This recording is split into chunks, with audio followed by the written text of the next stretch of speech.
Ray McKinnon is a versatile Academy Award-winning actor and filmmaker whose career is rooted in authentic Southern storytelling.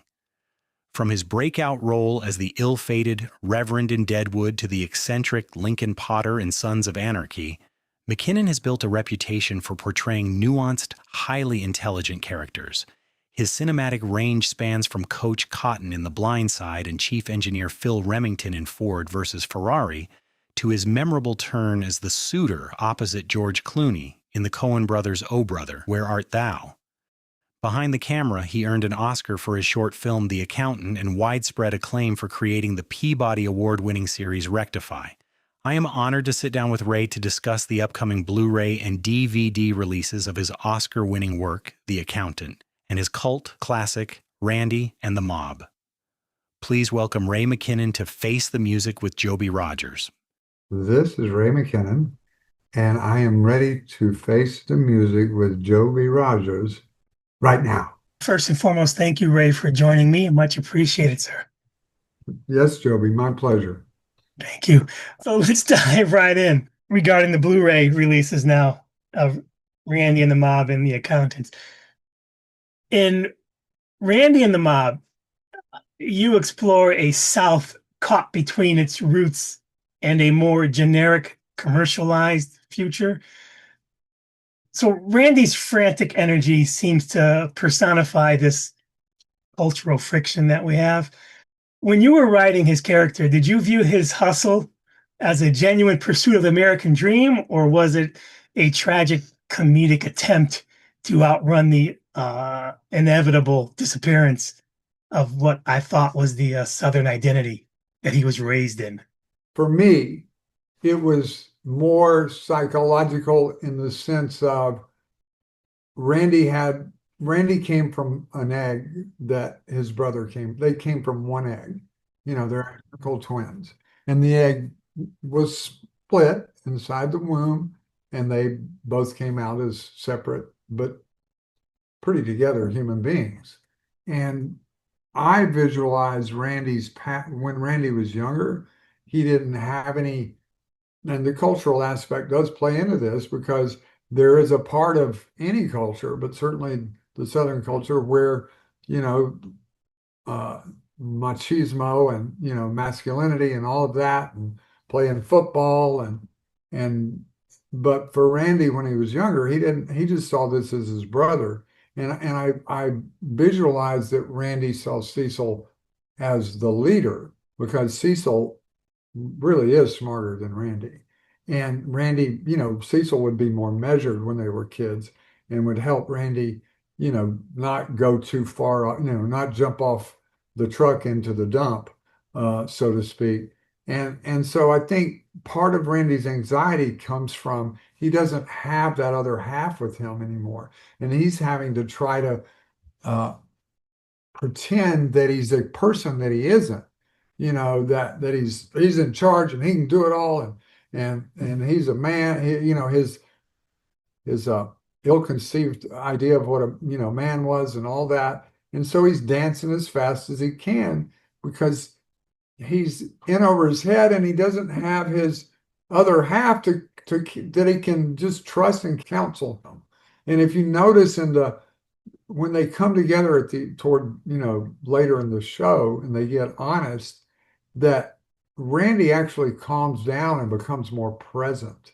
And I think he's not aware of this consciously, but he relaxed for maybe the first time in 20 years, So that was the psychological aspect of. Speaking on that there, playing both Randy and Cecil demanded a psychological split of your own screen presence, I believe.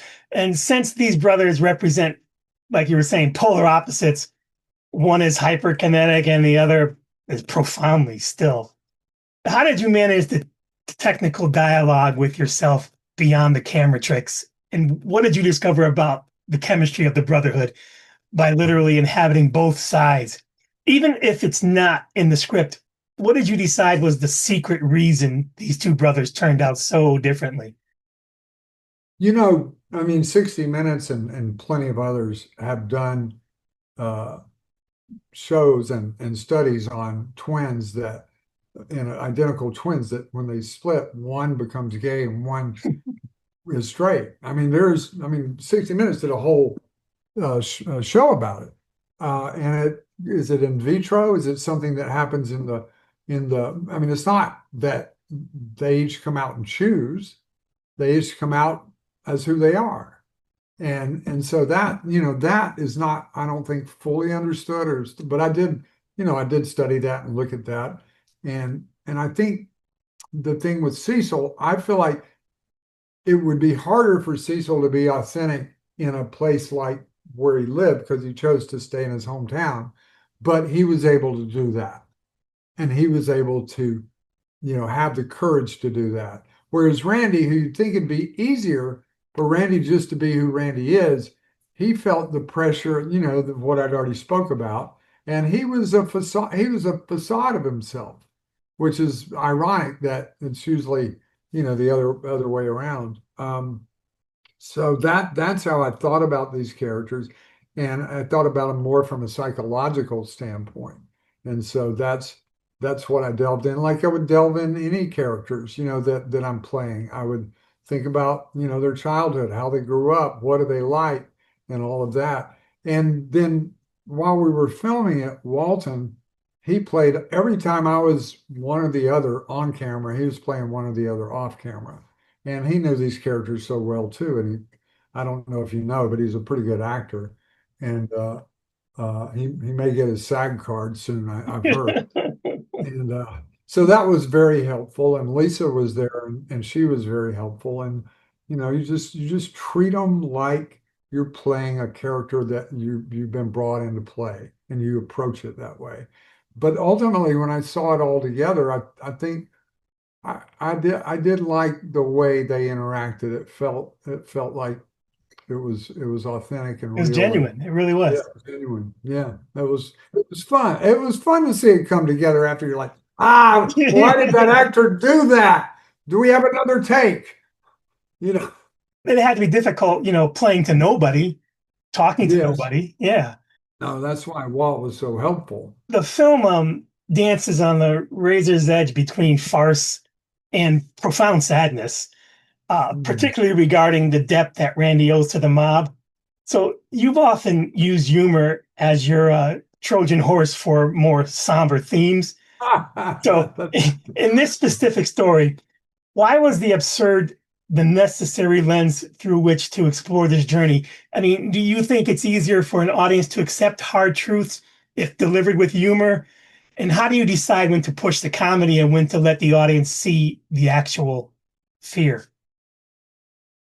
I think a lot of it is feel. I did a lot of theater in my younger man days, and you're doing these plays that are pretty much set as they are, and they have tonal shifts and whatever, and you feel that with an audience. You can feel the audience tonally shifting, and so I think some of it was just instinct. Like, if this is you're not as analytical, but if you've gone through writing and there's been a lot of humor, and then it's like it feels right for the characters to go down this road. But also I did want to make a Southern film that would appeal to everybody because, to a humanist, to everybody, and that's anybody in the world. But I also wanted to talk to the people of the South, and tell a story that wasn't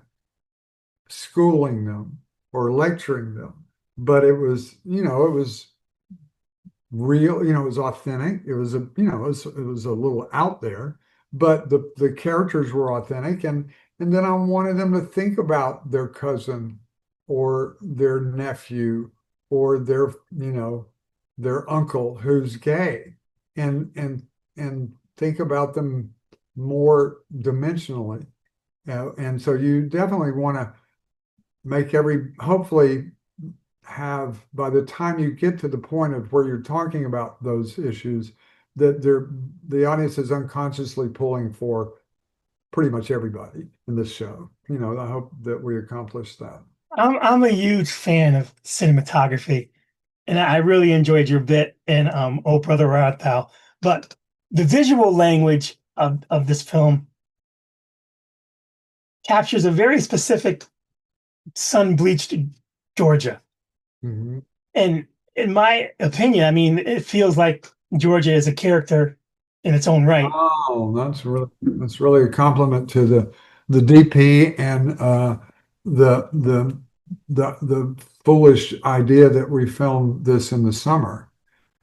You use Georgia's landscape to make the audience feel the pressure Randy was under.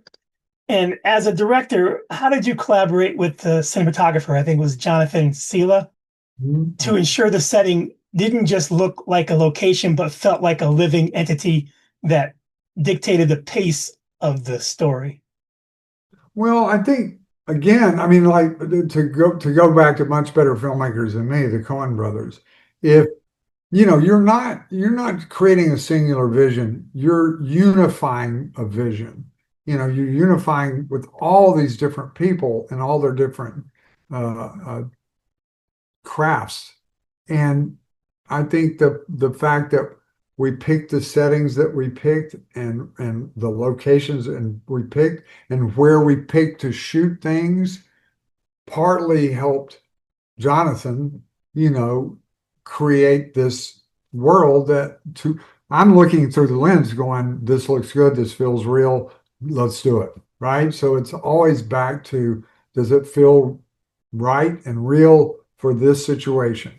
And, one of my favorite shots of the movie and moments is when Randy just literally drops off the edge of the truck and you don't know where he goes. It's like, I just love that.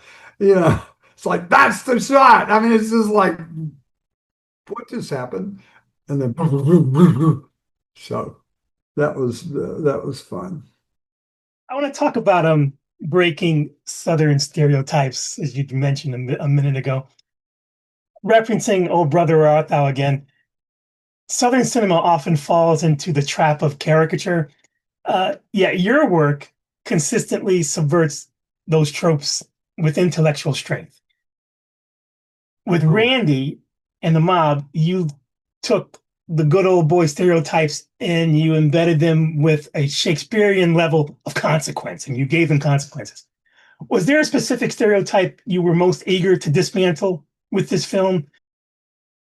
How did you ensure the humor remained with the characters rather than at their expense? well, I I love all the characters that I write. I mean, I end up falling in love with them, because I think about them a lot, and I think about them as human beings, and I that's why I'm having so much trouble writing a story about a sociopath. But so I pull for them, and you know, and it seems like there's always a character in there that has an opportunity for growth, and that opportunity, in my experience, and most everybody else I've observed, only comes through a lot of pain first. That we don't choose to change because we're having a good day or a good week or good, we're doing the same shit over and over, and it's causing us pain and others, of course. And so Randy has that opportunity, in his, with his limitations and whatever. But I didn't think of it as one character over another, but I did want for people to see Cecil as a decent, moral, ethical human being, which he was. You know, he just liked pantsuits and Bill. And he ain't hurt nobody, and he's a good citizen, and he ain't trying to, gyp the community like maybe his brother might be. I guess he would be the main one. But yeah. Making this film, through my research, I know it had to be a deeply personal endeavor, particularly given your creative and personal relationship you had with your late wife, Lisa. Mhm. Her performance as Charlotte provides the film's emotional core. How did your off-screen synergy influence the energy on set? And did having such a close personal confidant as a producer and co-star allow you to take bolder creative risk with the film's tone that you might not have otherwise? Oh, well, with everything I've ever done, for sure. I mean, she was, I don't think I would be a writer without her telling me, and to the point where I didn't believe her, that I had some talent, and then also telling me that it would be criminal if I didn't continue to develop that talent, and that it was more important than anything else in your life. And without uh, uh, that recognition and that belief in me, I probably would not have gone forward as a writer, because it's very difficult to first put it out there. Now I'm like, I'm this older guy and I'm talking about all this like it was nothing. But the first time I handed her pages, I was just like shaking, because she's going to find out just how fucked up I am. And because I've been keeping that a secret. And there it is, all on page. So, That's the old imposter syndrome, yeah? oh my God, but also it just feels it.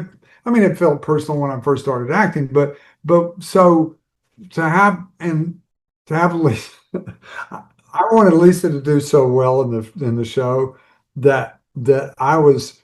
We were, and she's a wonderful actress. Of course, she's going to do well. But sometimes we did this one scene where I was off camera and she had a big monologue, and I didn't even know I was doing this. I was mouthing the monologue as she was saying it.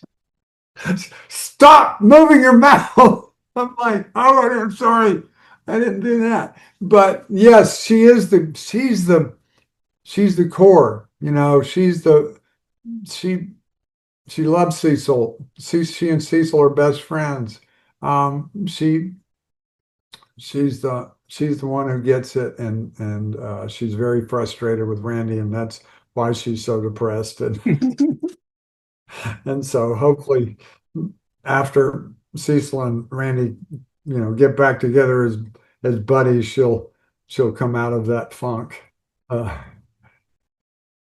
At its core, the plot is driven by a very relatable, albeit exaggerated, financial panic that many Americans are currently facing. whew. Randy's problems stem from a lack of capital, but an abundance of ambition. Do you see the film as a commentary on the economic fragility that now faces small town America? Boy, I don't, I haven't thought of it in that way, but I've thought a lot about where, we are, and what's happening in the rural areas of the country, and all over the urban areas too, where so many people can't make enough money to have a decent shot at life. And it's not that they're flawed or not smart enough or not don't work hard enough. It's just set up wrong. And I hope we can do something about it. And Randy deserved a lot of you know, the results of his endeavors, because he wasn't, but a lot of people don't. He over, he flew too high to the sun. But yes, and there is that aspect of it for sure. Every filmmaker has that project that changes their DNA. So after inhabiting the worlds of Randy, uh, what is the most enduring lesson you carried forward into your later work, like Rectify, which has the similarities of redemption, second chances, and fish out of water thing? Did the frantic kinetic energy of this production teach you something about the power of stillness, or did it reinforce your belief that the most profound human truths are often found in the most frantic moments of our lives? Again, I think it's more about thinking about who this character is and what they're going through right now. And so where I mean, Randy dancing as fast as he can. That's, first of all, you know, uh, another much better writer than me, Tennessee Williams, would say, and I paraphrase that he's just working through his shit. Every story is about him working through his stuff, you know, and definitely that's true with all, you know, Rectify was like, I mean, my own existential issues of why I'm here and what's the point and all of those things that one thinks about. Well, I got to explore that for 4 years, day after day, with almost every character on that show, you know, and certainly with Daniel at the center of it. So that, how do I connect that with Randy and the Mob? I would say that, you know, you're dealing with the village, and all of my writing is partly about dealing with this village, and the village can be the village of New York, be the village of, you know, it's the village of people that you interact with, and in my case, it's literally a village, and I think there are archetypes in that village, and and within those, when I think of Ted Jr., and he's comparable to Randy in a different way. He's still a guy who's trying to uh, be somebody that he's not totally, that he doesn't fully, it's not fully authentic. Right. And I think the Randy, when you have to, you know, a film gives you a couple of hours, you know, 90 minutes to go through this and come to the other side or not. And so the TV show and the serial writing allows you to think about that transformation over seasons. And so I guess in a way I did the same thing, which was, will Ted Jr.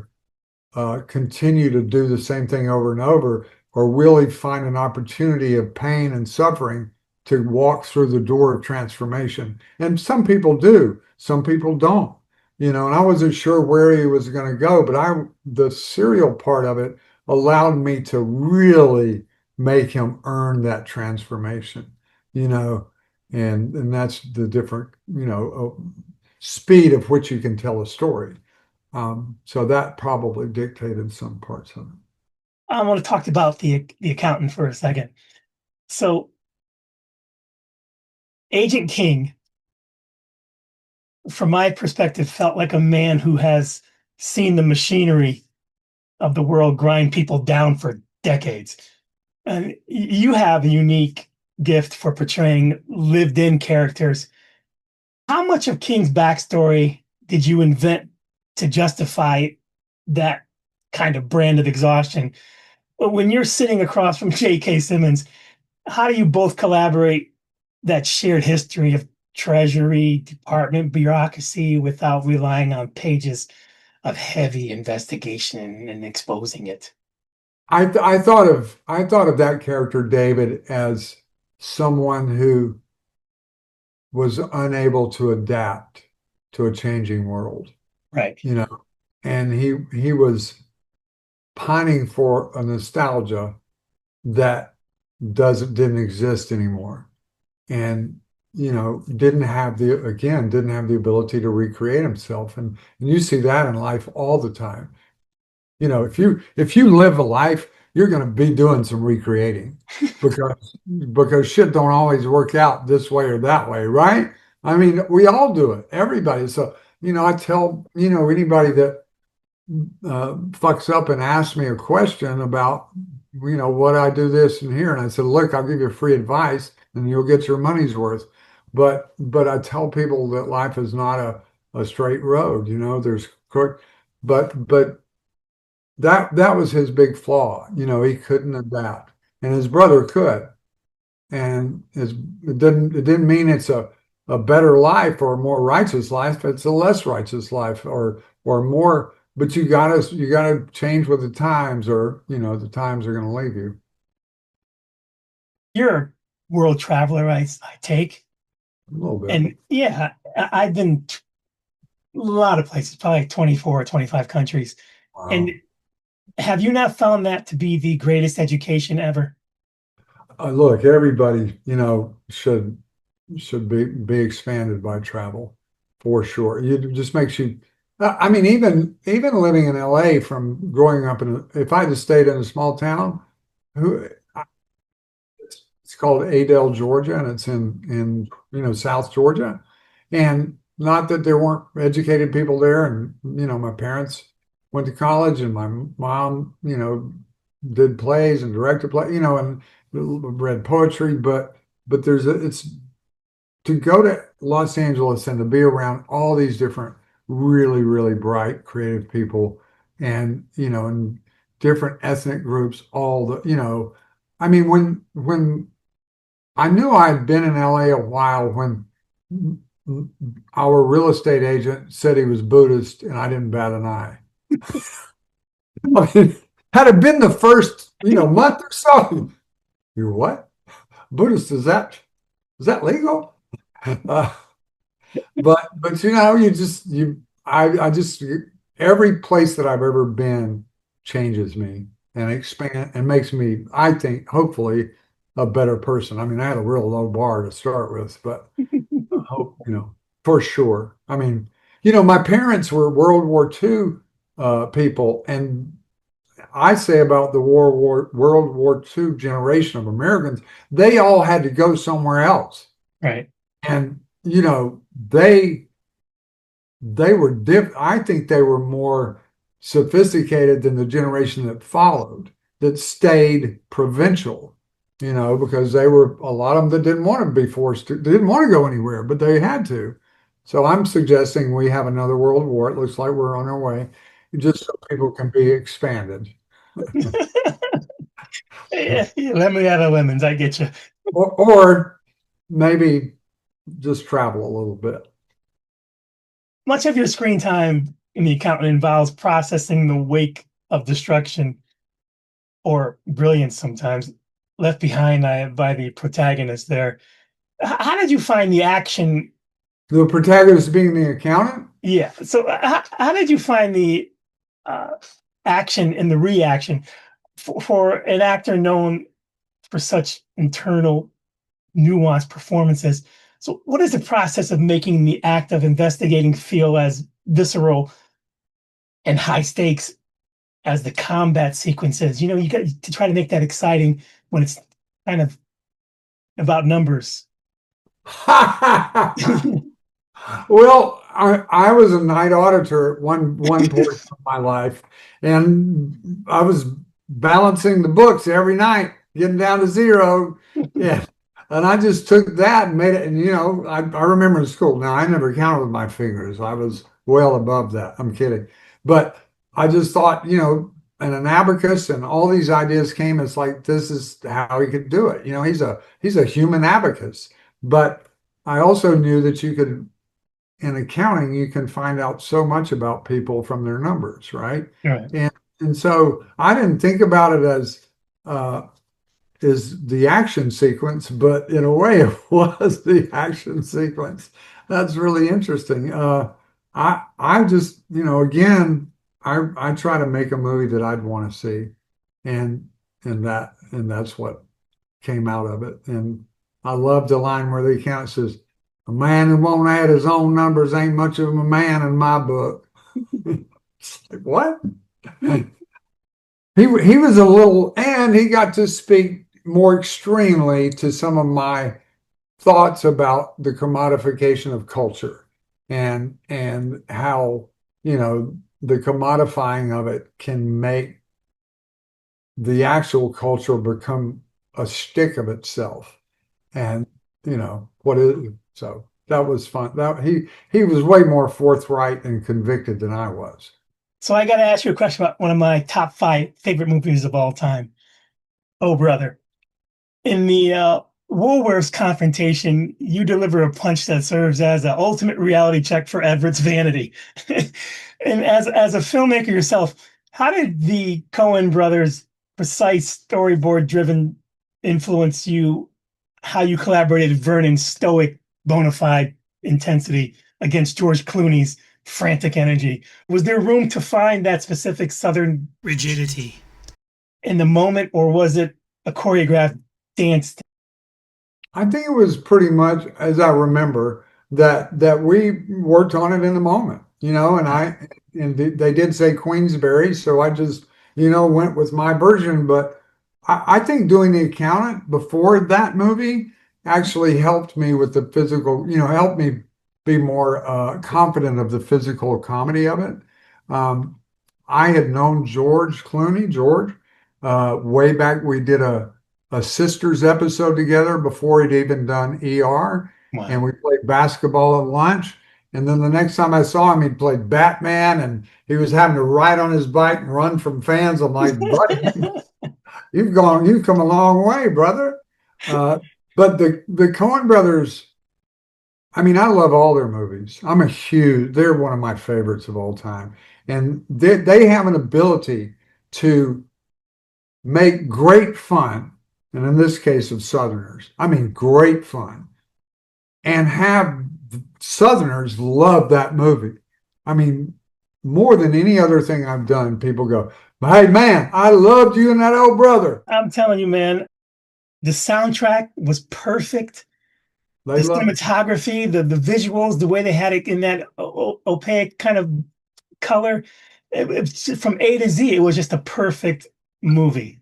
But I will say that I mean I love Barton Fink. I love I mean Burn After Reading, my God.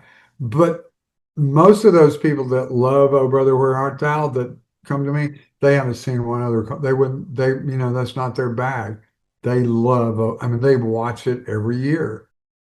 When they had the touring version of all the musicians there, and I went to that, I loved it. Loved it, loved Yeah, it, loved it. yeah, it was great. That was great for sure. What's coming up? Yeah. I mean, it's like a box of chocolates. I get lucky. I'm doing this wonderful role on a reimagining of Prison Break that's Ah, we're filming this summer, and so and doing a friends call and a friend called me for that, Elgin James, and my friend Scott Teems has called me, and my friend Jeff Nichols. I'm very lucky that as much shit as I've given them over my life, they still want to work with me. So this was uh, awesome, Ray. Thank you very much, man. thank you, Joe. Before I go, man, I just want to say that I want to thank you for facing the music with me. Do you have any comments or critiques on how this interview went and anything you'd like to add? Brother, you just be you, man. I loved it. I mean, you be you. Thank you very much for taking the time, man. Much appreciated. Have a good day.